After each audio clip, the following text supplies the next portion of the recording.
చెల్లినట్టు మీరు బాలేదు 2 ఉల్లిపాయలు ఇస్తాము, మేము 1 టమాటా ఇస్తాము. రివ్యూ అవసరమా అని చెప్పి ఈ విధంగా మాట్లాడుతుండో అసలు ఒకసారి నాగవంశి గారు మాట విను. సినిమా థియేటర్కి వచ్చి చూసి తిట్టొచ్చు కదా.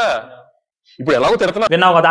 నువ్వు ఎవడురా సినిమా రివ్యూ ఇవ్వద్దానికి? ఆయన ప్రొడ్యూసర్, ఆయన సినిమా నిర్మించి, ఆయన హీరోకి, డైరెక్టర్కి అందరూ డబ్బులు ఇచ్చి ఆయన సినిమా చూసే బాగోపోతే మమ్మల్ని తిట్టండి అంటుండు. మేము జస్ట్ రివ్యూ ఇస్తున్నాం. నువ్వేమన్నా సినిమా ప్రొడ్యూసర్వా, నువ్వేమన్నా సినిమా డైరెక్టర్వా, నువ్వేమన్నా సినిమా హీరోవా, నువ్వేమన్నా సినిమాలో హీరోయిన్వా? నువ్వు ఎవడువా రివ్యూ ఇవ్వద్దానికి? నాకు అర్థం కావట్లా.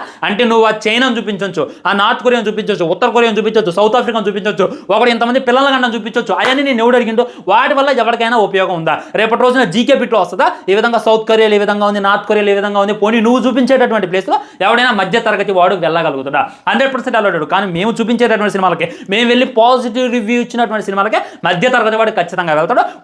వాడు ప్రశాంతత కోసం ఫ్యామిలీ మొత్తాన్ని తీసుకొని థియేటర్కి వెళ్తే అక్కడ ఒక రాడ్ సినిమా అంటే వాడు ప్రశాంతత అంతా వద్దే. నువ్వు చెప్పేది అట్టుందంటే కొత్తలో రాడ్ పెట్టుకోవద్దు అని చెప్పి అందరం చెప్తావు. వద్దు నేను పెట్టుకొని చూస్తాను, నాకు నొప్పి తెలియాలన్నట్టు నువ్వైతే వాగుతున్నావు.